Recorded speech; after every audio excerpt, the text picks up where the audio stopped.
السلام عليكم ورحمة الله وبركاته. كيف حالكم يا أحلى أسرة؟ إن شاء الله تكونوا في خير، في سعادة، في تقدم، في ازدهار، والأهم من هذا كله في حب ورضا رب العالمين علينا. الذي طلبين الجحين من عيوني، جتني تعليقات طلبين الجحين من عيوني. عانى هنا يا جماعة دقيق مركب. يعني كيف دقيق مركب؟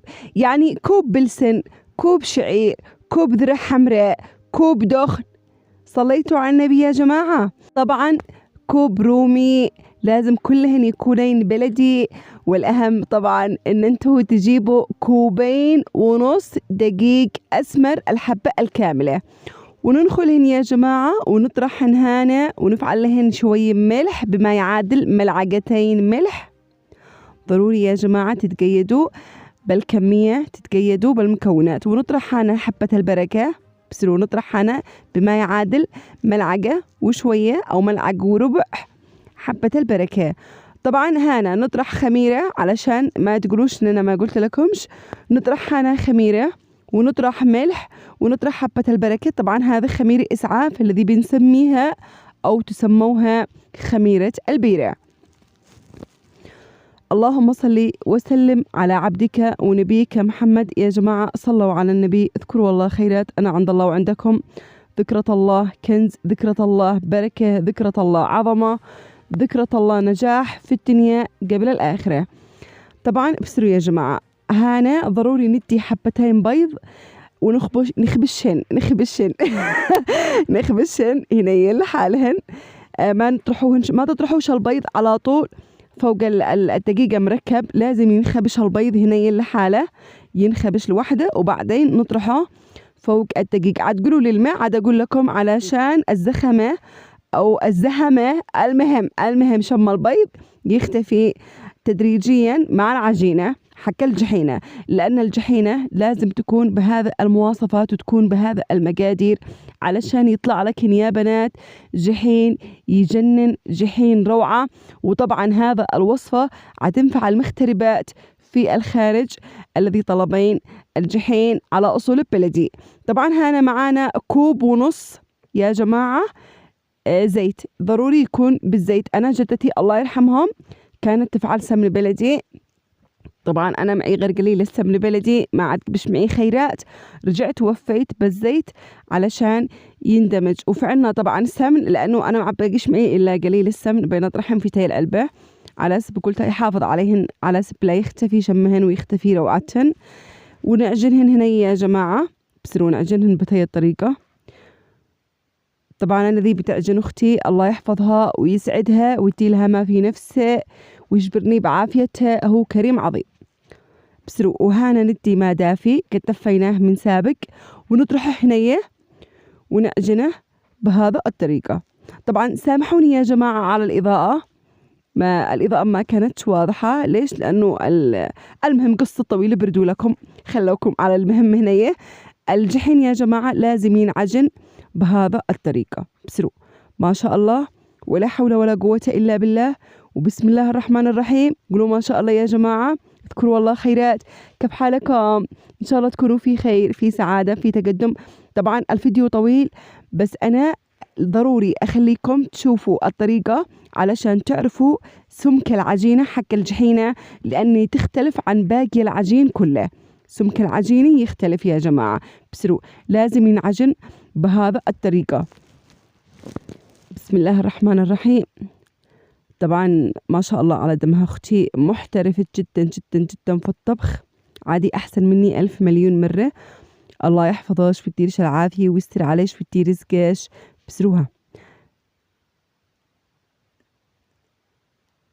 ما شاء الله. تعجنوها يا جماعة بهذا الطريقة بحيث إنها ما تكونش كتل، لأن البسرو كب تفعل العجينة كب دمطط العجينة بسرتو كب السبر. بسروها كب تفعل العجينة لازم تكون بهذا الطريقة وشوية وتوفوا شوي السمن.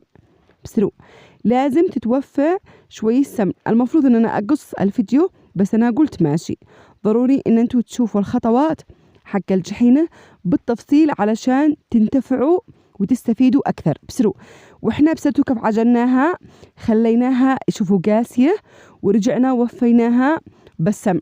الجحينة يا جماعة هذا الطريقة الحقيقية، بعيدا قلنا لكم يا جماعة عن الخزعبلات اللي بتطلع في اليوتيوب. أنا بصراحة بيفطرونا من كثرة الخرط، لكن سهل كل واحد قلنا لكن بدتي مجبر بدتي خرفة على ما تشتي، ونقول الله يسعدهن ويرزقهن ويديلهن ما في نفسهن. والله أنا بندعي للناس كلهم غير مدري للما الشيطان شغال مع الناس لدرجة انقدم بيخبصوا كل شيء. ابصروا، ادعوا معي أمانة، ادعوا ربنا يزيل إبليس، ادعوا معي ربنا يا رب العالمين الغي وعدك مع إبليس ولا تخليه من الناظرين يا رب العالمين، وزيله واخصفه من حياتنا يا رب العالمين. آمين اللهم آمين.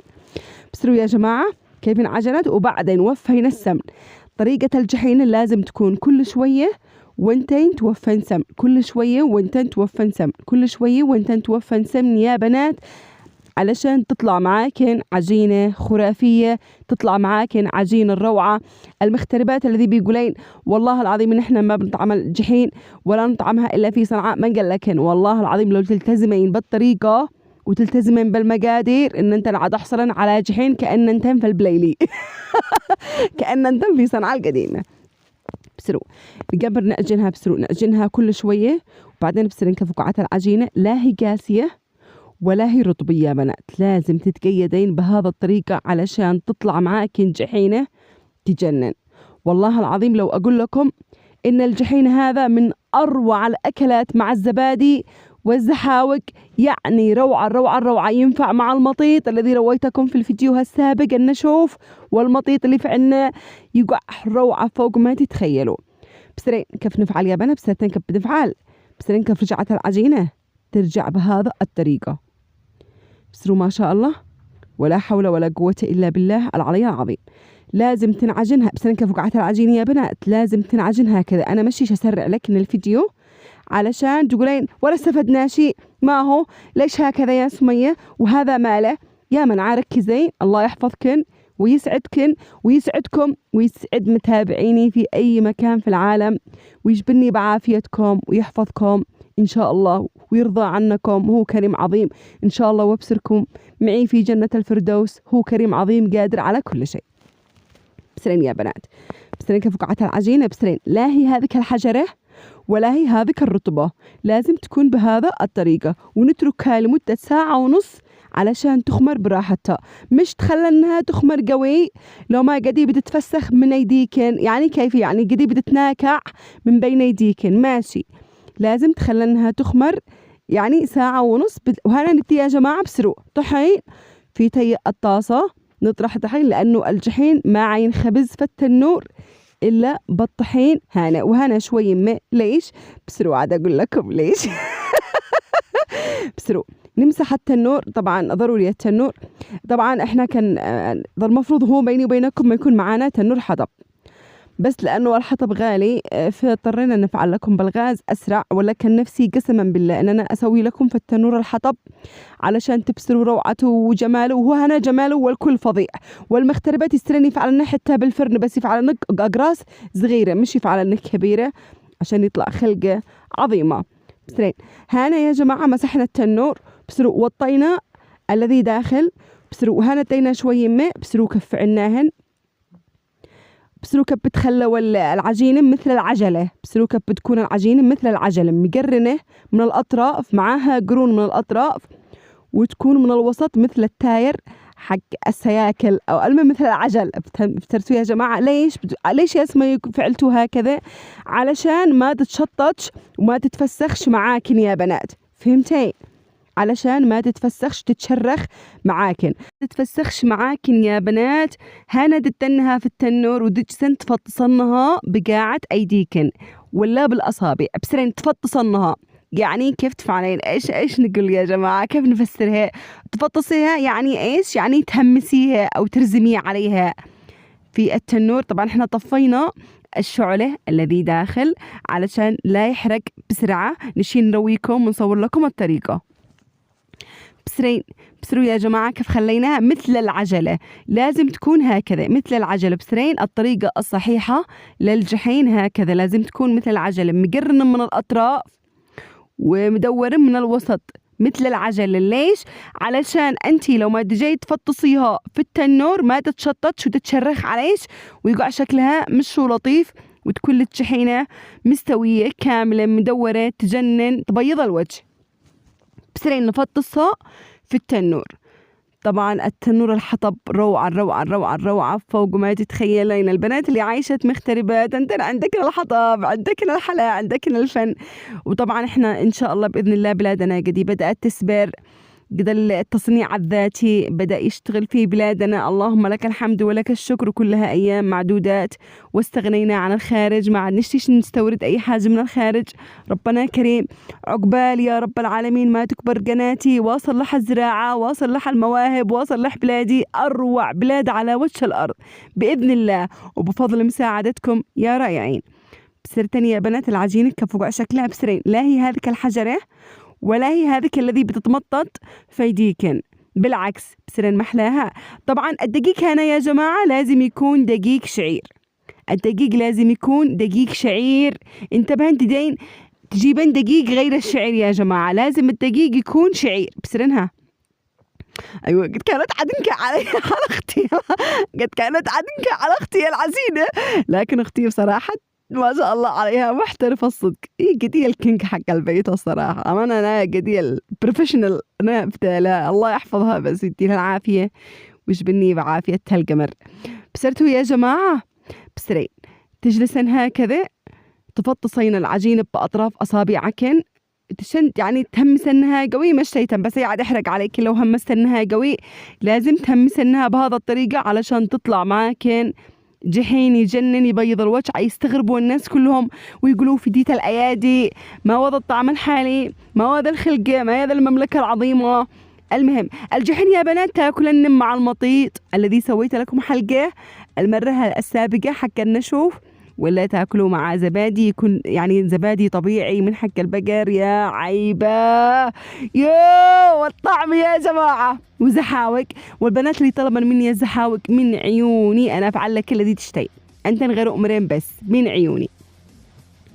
بسرين يا جماعة تخدفين الخبزة هكذا يعني تهمسنها بقاعة هيديكن والله بالأطراف حق الأصابع.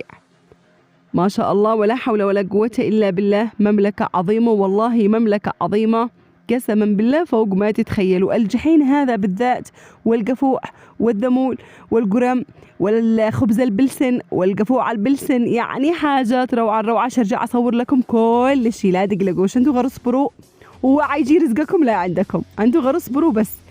الصبر قال الله سبحانه وتعالى واستعينوا بالصبر والصلاة وإنها لكبيرة إلا على الخاشعين. صدق الله العلي العظيم. يعني الصبر قبل الصلاة يا جماعة، إن الله مع الصابرين.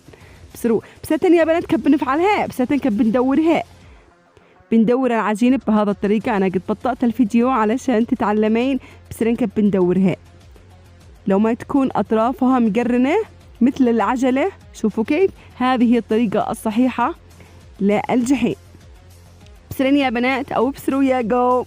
هذا بعد ما خمد الجحين بسروا كفوق شكله لصينا أو ولعنا النار أو الشعلة الذي في الوسط وطرحناها بهذا الطريقة. بسرين ما شاء الله كيف طلعت الجحينة، ما شاء الله طلعت مملكة عظيمة. طبعا التنور حين عادوا جديد والله نعادي أول مرة نفعل فيها الجحين، لكن بإذن الله بسروا كفوق شكله كأن احنا خبزنا في التنور الحطب.